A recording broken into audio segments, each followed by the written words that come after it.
So far, I think the winter 2020 season's been one exhilarating ride with a lot of nice shows showing us that no matter the season of the year, anime's just getting better and better. Now, with that out of the way, I'd like to take this time to look ahead. In a few weeks, the spring 2020 anime season will officially start, and as early as now, I'd like to introduce some of the shows that I find interesting from that season. From what I can see, these are some of the shows that many people are anticipating, and I'm sure you might be able to find something you'd like somewhere down the line. For now, we leave the current anime season and head forward, fast forward a few months into spring 2020. Being an ordinary kid in a boring town can be uninspiring. Needless to say, it's these kinds of people who get all sorts of wacky powers in anime, and Kagaya Shuichi's no exception. However, instead of stock powers like a magical weapon or super strength, he ends up with the ability to transform into a dog mascot with a gun and a zipper down his back. Huh? It gets wilder when he meets and saves Claire. Having shared his secret with her, Shuichi finds himself being used by Claire in her quest to find her sister. How long will our protagonist's sanity hold out? Is it a crazy premise? Yes. Is it out there? Absolutely. How about the fan service? Check the images from the manga yourself. Having read some of the manga, I promise Gleipnir is one wild ride that you won't want to miss. Nevertheless, I have to warn you, it can get really weird and uncomfortable at some points. I did not expect this to get an anime.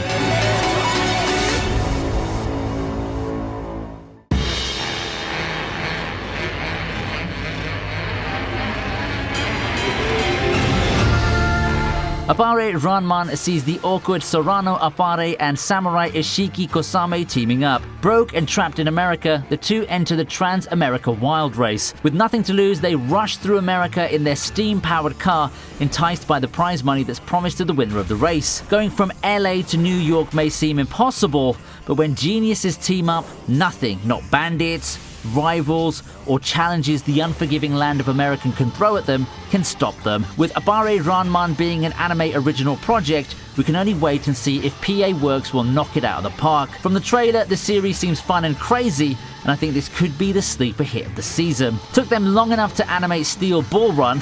Jokes aside, let's see if PA Works' latest venture can end up being the big success that surprisingly puts the community on notice this spring. The Noitamina blocks introduced us to memorable shows like Psycho Pass, Your Lie in April, and Anohana. This time, we're in for a mystery anime. Fugo Keiji Balance Unlimited is the adaptation of a mystery novel about two detectives. The materialistic Daisuke, who finds himself completely appalled by his partner Haru's attitude. Then again, as they say, opposites attract and make the best combination. As mysteries unfold, the detectives, in spite of their contrasting personalities, must work together to solve them. Given that Cloverworks, the one behind Babylonia and The Promised Neverland, are handling this, I expect some tip-top designs and animation. With the recent resurgence of mystery anime, let's see if Fugo Keiji Balance Unlimited can help continue the momentum and lead a boom in the genre.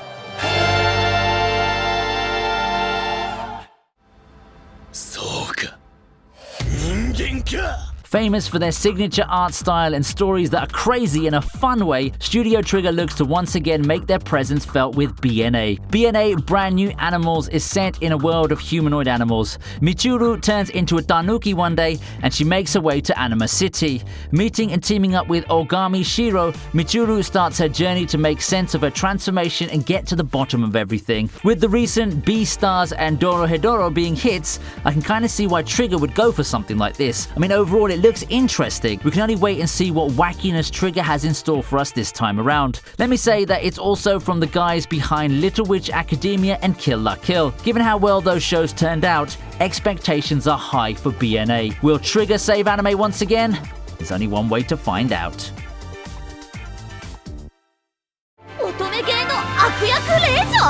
And just like that, Isekai once again finds a way to reinvent itself. You see, the reason why the genres continue to thrive is that it manages to get very creative with every little area it can. For all the notorious derivativeness the genre has, closer inspection helps you conclude that while we may have numerous clones of Shield Hero, each clone has a distinctive charm point that draws in fans from all directions. Otame Game no Hametsu takes things a bit differently. Instead of being sent to another world as a chosen one or a hero, our protagonist finds herself reincarnated into a villainess. Yep, dying sent her to the world of her favorite game, Fortune Lover. Now, harnessing her knowledge of games and possible routes, Katarina Kleist looks to find contentment for herself. Will she be able to avoid certain doom and find her happy ending? I mean, come to think of it, why hasn't anyone thought of this before? Having the protagonist reincarnated as a villainess seems out of the left field, yet ingenious at the same time.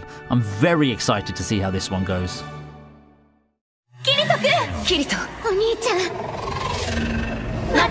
I can't believe they did this. War of Underworld, the grand finale of Sword Art Online's Alicization arc, aired several months ago, then they suddenly split it into two.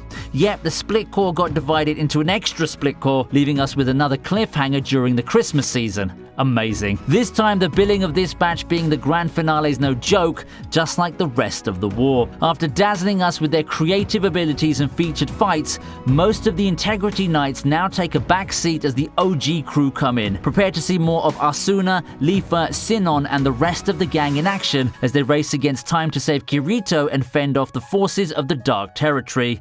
SAO fans, rejoice. Your epic finale has come, and you won't have to wait too long for the glorious return of the Black Swordsman.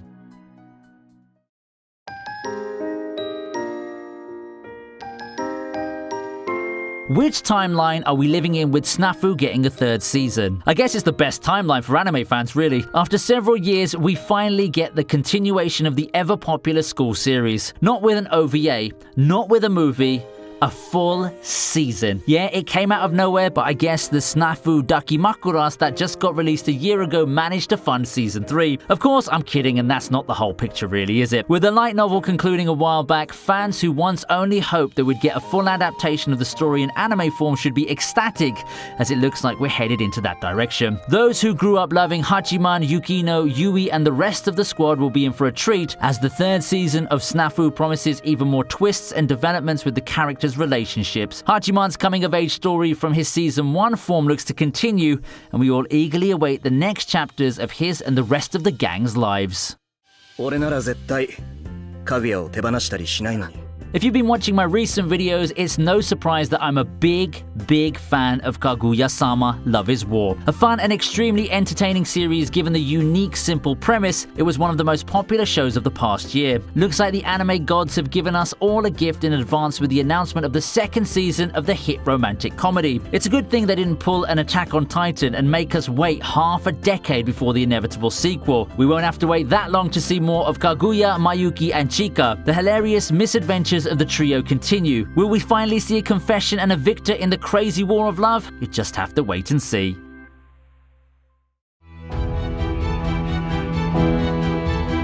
Up next on the list, we take a look at Tower of God, one of the most popular webtoons right now. 25th Bam's a boy who spent his life of isolation inside a cave underneath the tower. Chasing his best friend Rachel, Bam enters the tower. He's told that he'll get the answers he seeks should he find his way to the top of the tower right before coming face to face with a deadly test. Grasping onto the possibility of reuniting with Rachel, Bam keeps going, scaling the tower that continues to provide various challenges within each floor. I'm a big fan of the series. It's amazing in terms of world building, badass characters, and action. It promises a world of adventure that's made it into one of the best webcomics out there. The footage that I'm showing right now is the promotional material for the webtoon and the games. There's nothing better to do than wait for the anime adaptation that will surely show you why Tower of God has endeared itself to the hearts of many fans.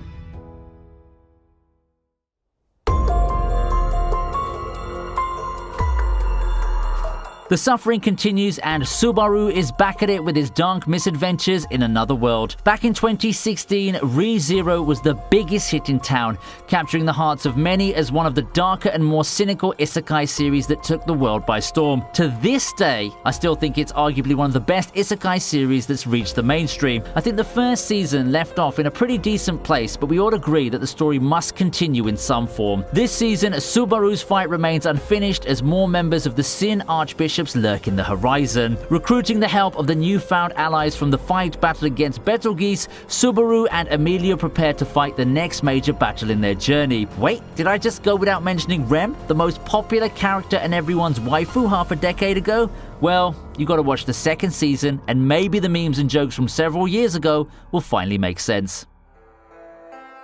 2020's gotten off to a wild start, and so has the anime side of things. With numerous highly anticipated sequels headlining a season full of unique and promising anime, spring looks to start the 2020 anime year with a bang. Which of the sequels and non-sequel works are you most excited for? Please let me know in the comments section below. As always, I'd appreciate your like and sub. Don't forget to follow me on Twitter if you haven't already, and I hope to see you again next time on VinnyTube.